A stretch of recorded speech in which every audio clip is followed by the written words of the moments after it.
इस्लाम जो है मैंने कबूल करने की जो मेरी शुरुआत है, मैं कुरान को इसलिए पढ़ रहा था ताकि मैं उसमें कुछ गलतियां निकालूं। और ये भावना कहां से पैदा हुई, जब कोई मुसलमान मुझे बताता था कि भाई तुम्हारी किताब में यहां पर मोहम्मद का नाम है सल्लल्लाहु अलैहि वसल्लम, यहां पर फला नाम है, यहां पर वो है, यहां पर फला है, तो मेरी जो भावना थी वो ये थी, जुमा में एक दिन नहाने वाले रोज नहाने वाले को बता रहे। मैं नहीं जानता था इस्लाम को। जुमा में एक दिन नहाने, क्योंकि मेरे घर में यही बताया गया, मुझे बचपन से यही सिखाया गया, तो मैं ये सोचता था जुमा में एक दिन नहाने वाले रोज नहाने वाले को बता रहे, अब इनको बताना पड़ेगा कि इनके धर्म में क्या है। यह भावना लेकर मैंने कुरान पढ़ा। यह भावना लेकर मैं कुरान को पढ़ना शुरू किया। सबसे पहले फतेह मोहम्मद जालंधरी साहब का मैंने कुरान उठाकर पढ़ा, तर्जुमा पूरा मुकम्मल, अल्लाह का बहुत बड़ा एहसान है। उसी में मेरा जो है जहन अल्लाह ताला ने खोल दिया अल्हम्दुलिल्लाह। मैंने कुरान को पढ़कर, उसको समझकर अल्हम्दुलिल्लाह मैंने इस्लाम को कबूल किया है। किसी के दबाव में नहीं किया अल्हम्दुलिल्लाह। किसी ने दबाव नहीं दिया, किसी ने पैसे नहीं दिए। पैसे देता अगर कोई तो रेंट के घर पे नहीं रहता। बारकल्लाह फीक। अभी तो आप इस्लाम के बारे में बहुत सारी चीज जानकारी हासिल करें। मैं आपसे ये सवाल कर रहा हूं, आप भी क्या है, आप ऑलरेडी जो है लोगों को भी इस्लाम के बारे में आप जानकारी दे रहे हैं, तो मेरा ये सवाल है, क्या इस्लाम में जायज है लोगों को फोर्स करना और इस्लाम कबूल करवाना, ऐसा कुछ इस्लाम में जायज है क्या?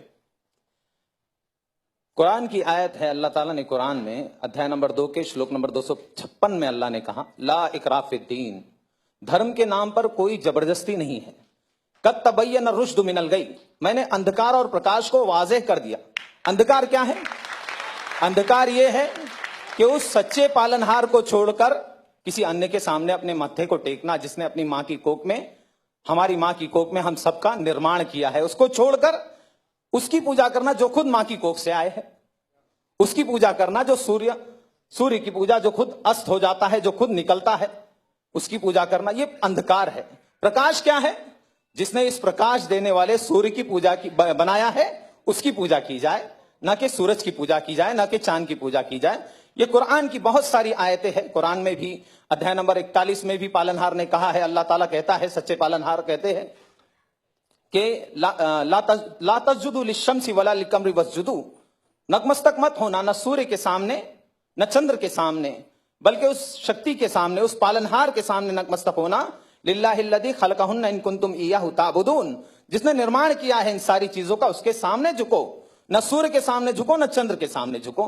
तो इस्लाम जो है ये सिखाता है, एक ईश्वरवाद सिखाता है, सच्चे पालनहार की भक्ति सिखाता है, उसके आदेश के अनुसार जीवन व्यतीत करना सिखाता है। इंसान सुबह कैसे करे, शाम कैसे करे।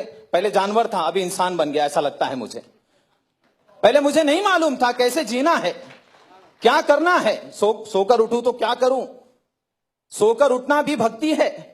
इस्लाम में अगर कोई आदमी सोकर उठता है, अल्हम्दुलिल्लाहिल्लज़ी अहयाना बादा मा अमातना व इलैहि नुशूर पढ़ता है, तो उसको सवाब, सोने का अज्र मिल रहा है। बाथरूम जा रहा है, वहां पर भी भक्ति की प्रेरणा दी गई है, बाथरूम की प्रार्थना करनी है। निकल रहा है तो प्रार्थना कर रहा है।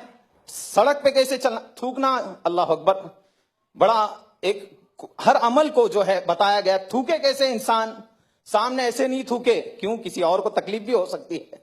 सामने थूके और उसको दबा दे, या फिर उल्टी तरफ थूके, राइट तरफ ना थूके। थूकने की प्रेरणा देने वाला इस्लाम है। वो इस्लाम, अल्लाह अकबर, वो इस्लाम कभी भी किसी का खून बहाने की शिक्षा नहीं देता।